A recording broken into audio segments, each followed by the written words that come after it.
예수와 나대기 64번째. 아브라함이 애굽에 이르렀을 때. 창세기 12장 14절. 아브라함이 애굽에 이르렀을 때에 애굽 사람들이 그 여인이 심히 아리따움을 보았고, 가축을 치는 아브라함은 가나안 땅에 기근이 들자 식구를 데리고 애굽으로 갑니다. 사람들은 아브라함의 아내에게 반합니다. 아브라함은 아내가 동생이라고 거짓말합니다. 아브라함은 아내를 잃게 생겼습니다. 아내의 미모가 문제를 만든 것처럼 보이지만 사실은 아브라함이 약속의 땅을 떠난 것이 문제입니다. 하나님께서 아브라함을 구원해 주지 않으셨다면 아브라함은 세상 사람으로 살았을 것입니다. 우리는 어려울 때 하나님을 믿고 인내해야 합니다. 하나님께서 인도하실 때까지 기다려야 합니다. 우리가 하나님을 믿지 않고 부르신 자리를 떠나면 죄를 짓고 가족을 위험에 빠뜨리게 됩니다. 하나님께서 아브라함을 부르신 가나안 땅은 물질이 풍부해 행복이 가득한 곳이 아닙니다. 사람이 살기에 척박한 땅입니다. 하나님께서 은혜를 주셔야 적과 꿀을 얻을 수 있습니다. 하나님과 동행해야 안전한 곳입니다. 고난은 모든 사람에게 찾아옵니다. 하지만 세상 사람과 하나님을 믿는 사람은 고난을 대하는 방식이 다릅니다. 우리에게 고난은 하나님의 은혜를 받을 때입니다. 우리는 고난을 만나면 하나님 앞으로 나가야 합니다. 하나님께 도움을 구하며 인내해야 합니다. 하나님께서는 우리의 상황을 아시며 반드시 도우십니다. 하나님께서 함께 하신 고난은 우리를 성장시킵니다. 우리의 성품이 온유하고 겸손해집니다.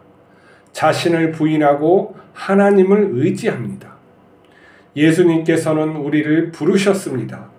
우리가 있는 곳에 예수님도 있습니다. 예수님께 마르지 않는 생수가 흐릅니다. 우리가 예수님과 함께하면 우리가 있는 곳은 생명의 강이 흐르는 하나님의 나라로 변화됩니다. 하나님께서는 아브라함을 선택하셨습니다. 그의 나이가 75세, 할아버지였을 때 하나님께서는 그를 부르셨죠. 그리고 그에게 창대한 복을 약속했습니다.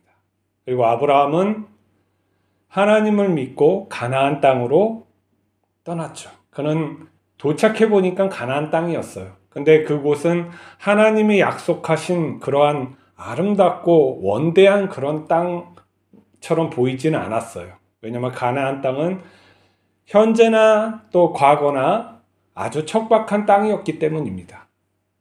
사막이 근처에 있고 또 물이 많지 않아요. 또 나무도 잘 자라지 않고 이 초목이 무성하지 않아서 이 양들, 이 가축들이 자라기에는 척박한 땅이죠. 근데 그 땅을 하나님께서는 약속하셨다는 거예요. 그 자손에게 주기로. 그리고 그를 통하여 그 왕국을 하나님 나라를 만들기 위해 약속하셨어요. 근데 현실은 어떻습니까? 가뭄이 드는 거예요. 문제가 생기는 것이죠.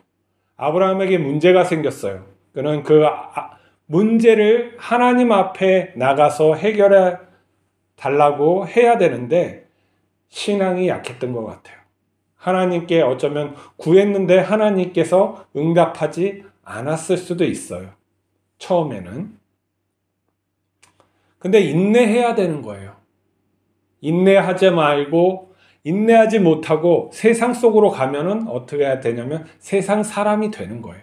아브라함은 애굽으로 내려가서 아내를 자기 누이라고 하는 것이죠. 아내가 얼마나 아름다웠는지 왕까지 그를 탐했기 때문이에요. 사라는 믿음을 상징한다고 보면 돼요. 우리가 믿음을 내어주는 순간 망하는 거예요. 믿음을 어디에다가 내어줘요? 세상에다가 내어주는 순간 망하는 거예요. 믿음은 절대 내어주면 안 됩니다. 남성 여러분, 아내를 지극히 사랑해야 돼요. 내 믿음처럼, 내 마음처럼 사랑하지 않으면 망하는 거예요. 하지만 하나님께서는 그 믿음을 내어주는 것을 막으시고 다시금 은혜를 베푸셔서 가나안 땅으로 돌아오게 하셨어요. 그를 인내하고 연단하게 하여서 어떻게 돼요? 믿음의 사람으로 만들어가는 거예요.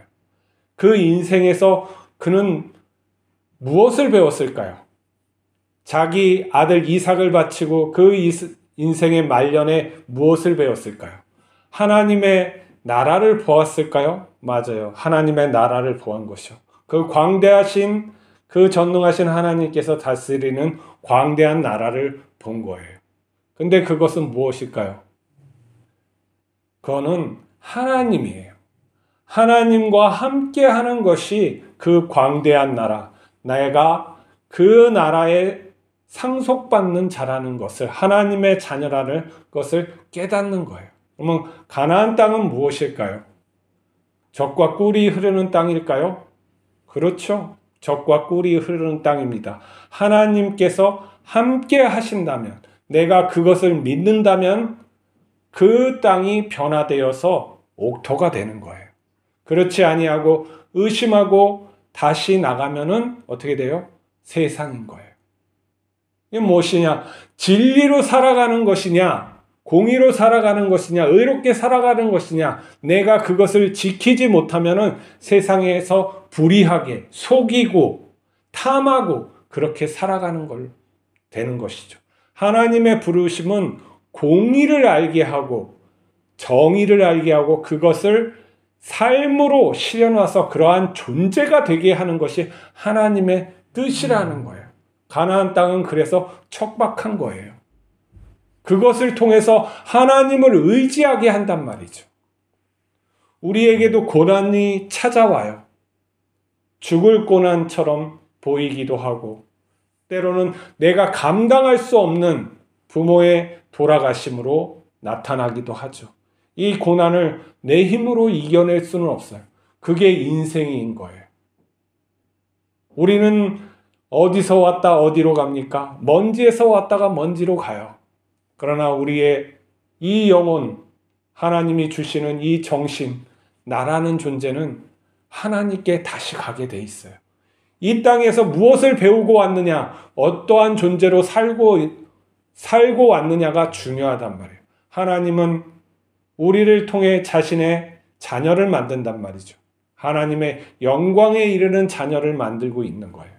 우리가 그러면 이 삶을 어떻게 살아야 되는지 좀 더 신중하고 진중하게 바라볼 눈이 필요합니다. 내가 잘 먹고 잘 살고 그러한 게 중요한 게 아니에요. 왜? 죽음이라는 게 우리를 부른단 말이죠. 어떠한 사람도 여기에서 벗어날 수는 없어요. 그러면 우리는 시작하고 죽는 존재 안에서 어떠한 나로서 마감을 할 것이냐 신중하게 생각하며 살아야 돼요. 진리란 무엇인가를 신중하게 생각하고 정말 하나님과 동행하는 것이 무엇인가를 신중하게 생각해야 돼요. 어떤 게 의라는 것을 깨달아야 된단 말이죠. 하나님은 그것을 깨닫고 그것을 살게 하시기 위해서 이렇게 우리를 부르신 거예요. 예수님이 이 땅에 오심은 그것을 구체적으로 실현하시고 우리에게 그 삶을 주시고자 하는 거예요. 우리 뜻대로 거기에 이를 수 없기 때문에 하나님께서 우리를 예수님 안에 품으시고 그러한 존재로 만들어 가신다는 거예요. 우리의 상황에 어떠한 것이 어렵습니까? 나의 일이 제대로 풀리지 않습니까? 믿음이 없습니까? 아니면 몸이 아픕니까? 하나님 앞에 나가야 돼요. 이것이 가나안 땅에서 가뭄을 만난 아브라함하고 똑같아요. 이것을 하나님 안에서 이것이 해결됨을 우리가 보아야 된단 말이에요. 고난은 그러면 은혜로 가는 다리예요. 내가 이 다리를 온전하게 건너야 돼요. 이것을 온전하게 건너지 않고 세상으로 가면은 믿음을 팔게 되는 거예요. 내 아내를 팔게 되는 거예요. 내 남편을 버리게 되는 것이죠. 그렇게 하면 돌이킬 수가 없는 거예요. 물론 하나님께서 다시 부르시고 다시 그 자리에서 살게 하시지만 그 고난의 때는 또 길어지는 거예요. 약속을 믿는 그 마음이 되지 않는단 말이죠. 다시 마음을 가다듬고 이 고난의 다리를 건너야 돼요. 이 고난의 다리는 무슨 다리냐? 알고 보면 다 건너고 나면은 은혜의 다리라는 거예요. 고난의 그 상황을 건너가면은 바로 은혜의 다리로 보이는 거예요. 우리가 어떻게 변하냐면 자기를 의지하지 아니하고 하나님을 의지하게 되고 나에게 온유함과 겸손함이 생기는 거예요. 왜? 하나님의 은혜가 나를 갖다가 이 자리에 오게 했다는 것을 깨닫는 거예요. 그래서 나의 인생이 은혜로 이루어진다는 것을 알게 되는 것이죠. 그러면 이 과정을 통해서 우리는 하나님의 자녀로 변해가는 거예요. 여기에서 믿음이 있고 순종이 있고 진리에 대한 알미 있는 것이죠. 우리의 부르심은 하나님의 전적인 은혜와 강권적인 구원으로 이끌어가는 거예요. 우리 앞에 고난은 있어요. 우리가 해결되지 못하는 것도 있고 인생에서 깨닫지 못하는 것도 있어요. 다 알 필요도 없어요. 오직 예수 그리스도의 삶과 죽음과 부활을 알면 되는 거예요. 내가 그러한 존재로 살아가는 것이라는 것을 깨닫는 순간 이 세상에서 나의 짐은 없어지는 거예요. 내가 하나님을 전적으로 믿게 되면 고난은 문제가 아니에요. 죽고 사는 것은 문제가 되지 않는 것이죠. 왜냐하면 나는 영원하니까. 전능하시고 선하신 하나님이 나의 아버지니까. 내가 그와 하나가 되어 있음을 아니까 이러한 것은 문제가 되지 않는. 그래서 사도들이 죽음을 마다하지 않고 복음을 전하면서 예수님의 증언자로 사신 것입니다. 우리 또한 그러한 증언자로 삽시다.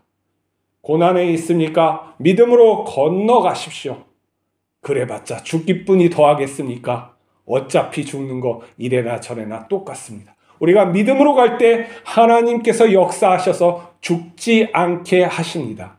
믿으시기 바랍니다. 기도하시겠습니다.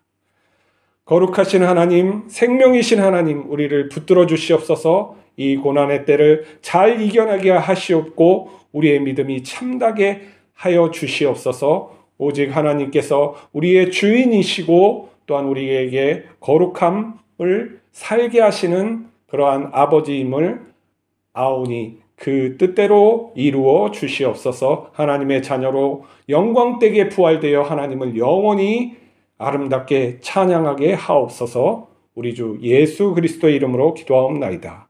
아멘.